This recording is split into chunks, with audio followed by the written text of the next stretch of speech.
Hi, everybody. Dick Vitale. Hey, we had some great games last night, some meaningful games. North Carolina State on the road takes advantage of an unbelievable opportunity with Syracuse. Syracuse 7-5 in the ACC, and they have a tough break as they lose their star Elijah Hughes in the first 3 minutes of the game with a groin injury.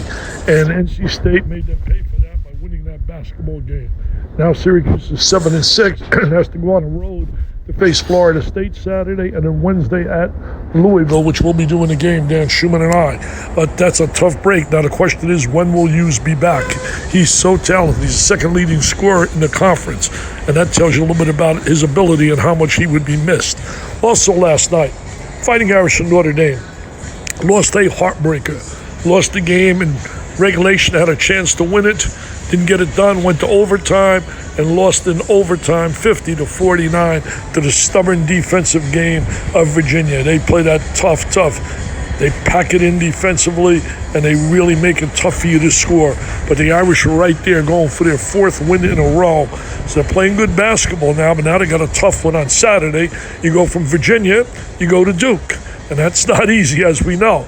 And we'll be down there. Bob Wischusen and Chris Buddin and myself will be at Duke for that game at 4 o'clock on ESPN. Make sure you join us. Also last night, Michigan State jumped off to an incredible first half. They were up 17, playing great basketball, but there was no quit, and Brad Underwood's Illini came all the way back and took the lead in the last 20 seconds, but then Michigan State responded on an offensive rebound with 7 seconds to go by Xavier Tillman.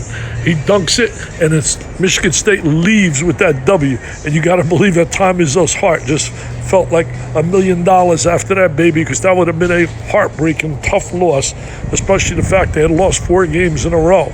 So maybe this will get them started moving in a positive way. That's, again, life in the Big Ten. So Nebraska took right to the last second Maryland. Maryland was able to survive, and they still remain in first place. And right behind them, the team of the night, as far as I was concerned, were the Nittany Lions of Penn State. They go to Purdue, and Purdue has absolutely waxed teams. Beat Michigan State by 29, Virginia by 29, blew out Iowa by 36 at Mackey Arena, where they are a dynamite team.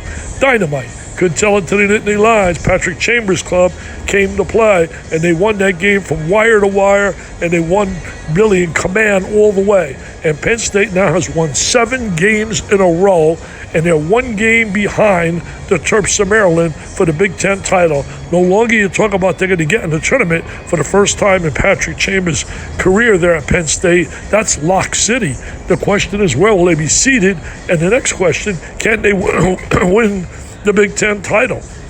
So again, a lot of big basketball games. Last night, Kentucky down double digits in the game against Vanderbilt, comes back with a strong, dominant second half. Their guards were super, especially Maxey, put up 25, Tyrese Maxey, and Big Blue Nation smiles, feels a relief going down to Vanderbilt. It's never easy on that court, man. There's just something about it. I mean, a lot of teams win, but they have to really struggle to get that win. And it was no different for Kentucky, except at the end, they were just totally the dominant basketball team. I think this is what's happening in college basketball. You got so many games like when I just reported on. It's unreal. Tonight we got Villanova and Marquette. Marquette beat them earlier this year, 71-60. Marcus Howard had 25 in that game, 29 in that game. Jay Wright's team, very unusual, have lost 3 games in a row. Show you the toughness of the Big East, top to bottom. Take a look at the last 2 teams. St. John's and DePaul.